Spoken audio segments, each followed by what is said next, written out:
ఏ dialogue అది చెప్పాడో డైలాగ్స్లో మాత్రం ఎక్కడ రాజీ పడలేదు. రఘురామకృష్ణరాజు గారు చాలా బ్యూటిఫుల్గా, చాలా నిండుగా చెప్పగలిగాడు. ఆయన చూసినప్పుడు మళ్ళీ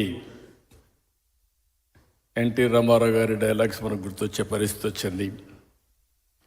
పయ్యావుల కేశవ్ గారు ఎప్పుడు కూడా ఫైనాన్స్ మినిస్టర్స్ ఏదైనా చెప్తే దానికి అడ్డంకులు పెడతా ఉంటారు.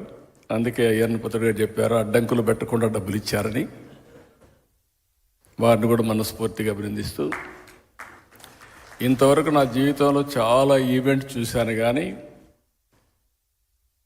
45 సంవత్సరాలుగా చాలా కార్యక్రమాలు చేశాం.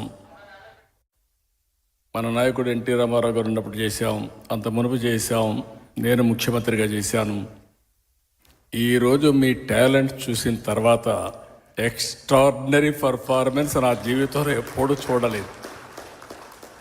మీకు ఇన్ని టాలెంట్స్ నాకే అర్థం కాలేదు. Mind boggling.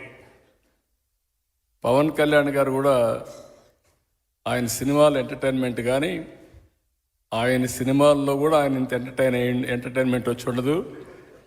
ఈరోజు అదుర్స్ మామూలు కాదు. అది చూసినప్పుడు ఎమ్మెల్యే ఎట్లా యాక్ట్ చేయాలనో పర్ఫెక్ట్గా సూట్ అయ్యాడు ఆంజనేయులు గారు. సరే, మా విష్ణుకుమార్ రాజు గారు యాజ్ యూజువల్ మీరు ఎప్పుడు ప్రమోట్ చేస్తారో నాకు తెలియదు. 4 పిల్లలు,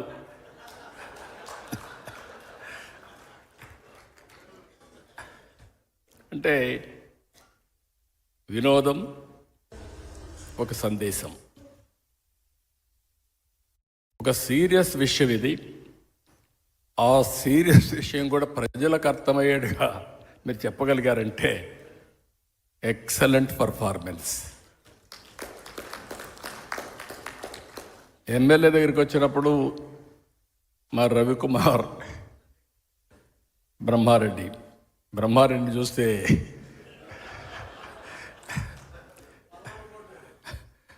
ఒక పక్క కార్యకర్త ఏమడుగుతాడు అట్నే అడిగాడు. ఆంజనేయులు ఎమ్మెల్యేగా ఎట్లున్నాను అట్నే ఉన్నాడు. ఇప్పుడు ఈ రోజులు ఎమ్మెల్యే కదా, అది పాత రోజులు ఎమ్మెల్యే. ఇకపోతే ఈశ్వరరావు నాకు అర్థం కాలేదు, విజయ్ కుమార్ వాళ్ళిద్దరిది. ఎప్పుడు ఈశ్వరరావు ఇంత ఇదిగా నేను నవ్వలేదు, నవ్వు ఆపుకోలేకపోయాను, కంట్రోల్ చేయడం కూడా నా వల్ల కాలేదు. Extraordinary performance. మీ ఇద్దరికి మనస్ఫూర్తిగా అభినందన, ధన్యవాదాలు. అంటే వెరీ సింపుల్.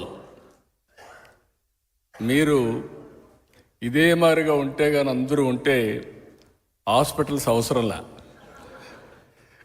ఆరోగ్యంగా ఉంటాం, అందరం ఆనందంగా ఉంటాం, స్ట్రెస్సే ఉండదు. మా సత్యకుమార్కి పనే ఉండదు, హాస్పిటల్లో మందులే అవసరం లేదు, ఆ డబ్బులు కూడా వినోదం కోసం ఖర్చు పెడతాడు. అందుకే అడుగుతున్న పయ్యావుల కేశవ్ గారిని, అవసరమైతే హెల్త్ బడ్జెట్ కట్ చేసి ఎంటర్టైన్మెంట్ బడ్జెట్ పెంచండి. It is supplementation. అవసరమైతే కడవన్నీ బడ్జెట్లు కట్ చేసి స్పోర్ట్స్ బడ్జెట్ పెంచండి. ఆటోమేటిక్గా హెల్త్ అనేది, ఈరోజు మీరు చూస్తే బుచ్చయ్య చౌదరి గారిని చూశారు, పడ్డాడు కిందన, తల మీద గాయం ఉంది, కానీ రాజీ పళ్ళ రక్తం చిందుతా ఉన్నా వేరే వాళ్ళకి స్ఫూర్తినివ్వాలని బ్రహ్మాండంగా పర్ఫార్మెన్స్ ఇచ్చారు. మిమ్మల్ని ఆ వీడియో చూస్తే మాకే అర్థం కాల, మీరు ఒలింపిక్ గేమ్స్కి పోతున్నారా ప్రాక్టీస్, నాకే అర్థం కాని పరిస్థితి ఉంది. అంటే మీరు ఆడిన విధానం, మీరు చూపించిన చొరవ, ఆ స్ఫూర్తి, అన్నింటికంటే రాష్ట్రంలో క్రీడా స్ఫూర్తిని మీరు రగిలించే పరిస్థితికి వచ్చారు. ఒక మాటలో చెప్పాలంటే, నేను గద్దె రామ్మోహన్ రావుని చూశాను, అన్ని ప్రైజులు ఆయనే కొట్టేశాడు. ఇక్కడ కూడా తెల్లవారితో నిద్రలేసి పాదయాత్ర వాకింగ్ చేస్తూ ఉంటాడు, అది ఇక్కడ రిఫ్లెక్ట్ అయ్యింది. అదే మరి మహిళలు అయితే అందరూ కూడా పోటీ పడ్డారు. కొద్దిగా ఎంటర్టైన్మెంట్లోనే తక్కువగా ఉన్నారు. స్పోర్ట్స్లో పర్ఫెక్ట్, కానీ ఎంటర్టైన్మెంట్లో కూడా రావాలి మీరు. నెక్స్ట్ టైం నుంచి వస్తారు. నెక్స్ట్ టైం నుంచి వస్తారు. ఇవన్నీ చూసిన తర్వాత నాకు ఒక స్ఫూర్తిదాయకంగా ఎమ్మెల్యేలు కానీ అసెంబ్లీ కానీ ఉండాల్సిన అవసరం ఉంది. మనం ఎప్పుడు మిత్రపక్షం లేకుంటే ప్రతిపక్షం లేకపోతే అధికార పక్షం అనేది ప్రజా సమస్యలపైన పోరాడడం కోసం తప్ప వ్యక్తిగత విభేదాలు లేవు. మేము చూసేవాళ్ళం, హోరాహోరీగా పోరాడేవాళ్ళం. బయట వస్తే పక్కనే లాబీకి వస్తానే ఆప్యాయంగా పలకరించుకునేవాళ్ళం. అది పాలిటిక్స్. ఒక మాటలో చెప్పాలంటే మన రాష్ట్రంలో రాజకీయాలు కలుషితం అయిపోయినాయి. ఏదో బద్ధ శత్రువులు కాదు. ఓసారి నేను చూశాను, మర్రి చెన్నారెడ్డి గారు ముఖ్యమంత్రి, నేను ప్రతిపక్షంలో ఉన్నాను. నేను ఎమోషన్లో బల్లగుద్దాను, అసర్టివ్గా చెప్పడానికి. ఇమీడియట్గా ఆయన కోపం వచ్చింది. చాలా ఎగోయిస్టిక్గా ఉంటాడు ఆయన. కోపం వచ్చింది. కోపం వచ్చి ఏమిటి ఏమనుకుంటున్నావు, బల్లగొత్తావను అన్నాడు. నేను కూడా అదే స్పిరిట్లో 10 సార్లు గుద్దుతాను, ఏం చేస్తారన్నా. గమ్మను కూర్చున్నాడు. That is the sportive man. ఒక స్ఫూర్తిదాయకమైన అపోజిషన్ ఉన్నప్పుడు అదే మాదిరిగా తిరిగి రిప్లైలో పర్ఫెక్ట్గా సమాధానం చెప్పేవాళ్ళం.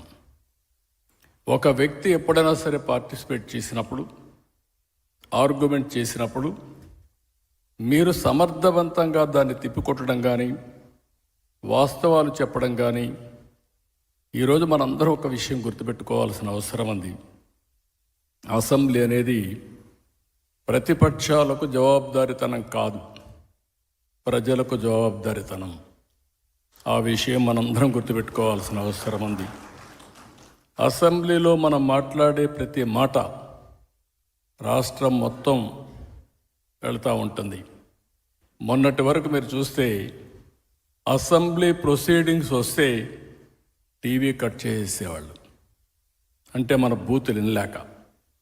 ఈరోజు నేను గర్వంగా చెప్పగలుగుతున్నా, ఆ రోజు కౌరవ సభగా ఉండే అసెంబ్లీ ఈరోజు గౌరవ సభగా తయారైంది.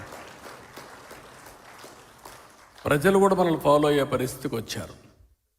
ప్రజలకు కావాల్సిన సమస్యల పరిష్కారం, ఒక పాజిటివ్ మెసేజ్ కావాలి. బూతులు తిట్టుకుంటే మనకు ఆనందం కానీ, తిట్టిన వాడికి ఆనందం కానీ, ప్రజలకు కాదని చెప్పి కూడా నేను మీకు తెలియజేస్తున్నా. నిన్న మీరు చేశారు స్పోర్ట్స్ 3 రోజులు. మీరు ఇక్కడ స్పోర్ట్స్ ఆడిన విధానం మీరు చూస్తే రాంప్రసాద్ రెడ్డి కానీ, స్పోర్ట్స్ డిపార్ట్మెంట్కి కానీ ఇంక ప్రమోషనే అవసరంలా. ప్రతి ఒక్క ఎమ్మెల్యే ఈ విధంగా ఆడుతున్నాడు అని అనుకుంటే మనలో అభిమానించే ప్రజలు కూడా స్పోర్ట్స్లో భాగస్వాములు అవుతారు. ప్రతి ఒక్కరు కూడా గుర్తుపెట్టుకోవాల్సిన అవసరం ఉంది. లైఫ్ లాంగ్ స్పోర్ట్స్ అనేది జీవితంలో ఒక మేజర్ కార్యక్రమంగా ఉండాలి.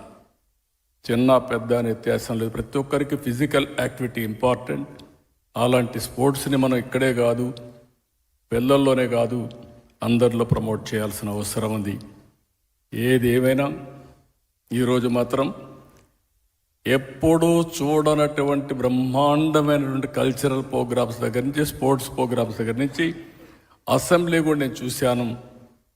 ఎవరికి ఎవరు పోటీపడి చేసి మాట్లాడారు, సబ్జెక్ట్ పర్ఫెక్ట్గా చేశారు. ఒక